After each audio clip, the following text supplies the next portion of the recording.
No one would speak until Polites, most faithful and likable of my officers, said, "Dear friends, no need for stealth. Here is a young weaver singing a pretty song to set the air a-tingle on these lawns and paven courts. Goddess she is, or lady. Shall we greet her?" So, reassured, they all cried out together, and she came swiftly to the shining doors to call them in. All but Eurylochus, who feared a snare. The innocents went after her. On thrones she seated them in lounging chairs, while she prepared a meal of cheese and barley, and amber honey mixed with Pramnian wine, adding her own vile pinch to make them lose desire or thought of our dear fatherland. Scarce had they drunk when she flew after them with her long stick, and shut them in a pigsty, bodies, voices, heads, and bristles, all swinish now, though minds were still unchanged. So squealing in they went, and Circe tossed them acorns massed in cornel berries, fodder for hogs who rut and slumber on the earth. Down to the ship Eurylochus came running to cry alarm. Foul magic doomed his men. But working with dry lips to speak a word he could not, being so shaken. Blinding tears welled in his eyes, foreboding filled his heart. When we were frantic questioning him, at last we heard the tale. Our friends were gone.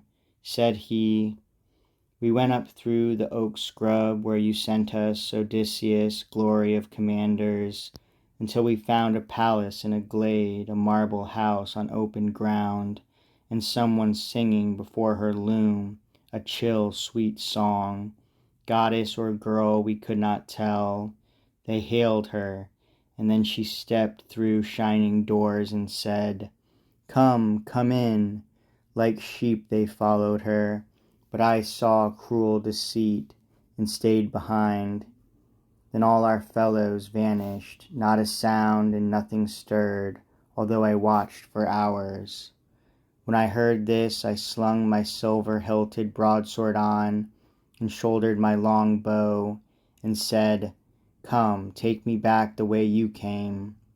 But he put both his hands around my knees in desperate woe, and said in supplication, 'Not back there, O my lord, oh, leave me here. You, even you, cannot return. I know it. I know you cannot bring away our shipmates. Better make sail with these men, quickly too, and save ourselves from horror while we may.' But I replied, 'By heaven, Eurylochus, rest here then. Take food and wine. Stay in the black hole's shelter. Let me go, as I see nothing for it but to go.' I turned and left him, left the shore and ship, and went up through the woodland, hushed and shady, to find the subtle witch in her long hall. But Hermes met me, with his golden wand barring the way, a boy whose lip was downy in the first bloom of manhood, so he seemed. He took my hand and spoke as though he knew me. 'Why take the inland path alone, poor seafarer, by hill and dale upon this island all unknown? Your friends are locked in Circe's pale, all are become like swine to see, and if you go to set them free, you go to stay and never more make sail for your old home upon Thaike. But I can tell you what to do to come unchanged from Circe's power and disenthrall your fighting crew. Take with you to her bower as amulet this plant I know. It will defeat her horrid show, so pure and potent is the flower, no mortal herb was ever so. Your cup with numbing drops of night and evil, stilled of all remorse, she will infuse to charm your sight.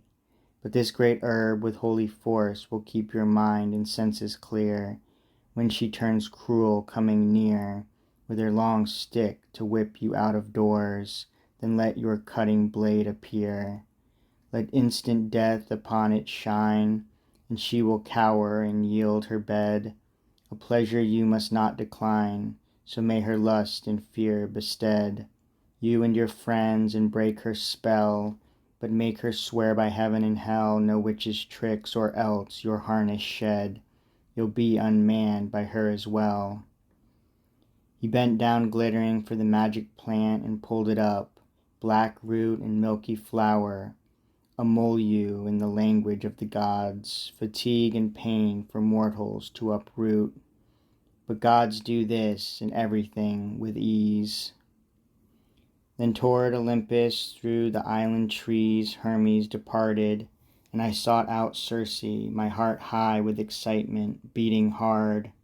Before her mansion in the porch I stood to call her, all being still. Quick as a cat she opened her bright doors and sighed a welcome. Then I strode after her with heavy heart down the long hall, and took the chair she gave me, silver-studded, intricately carved, made with a low footrest. The Lady Circe mixed me a golden cup of honeyed wine, adding in mischief her unholy drug. I drank, and the drink failed, but she came forward, aiming a stroke with her long stick, and whispered, "Down in the sty and snore among the rest."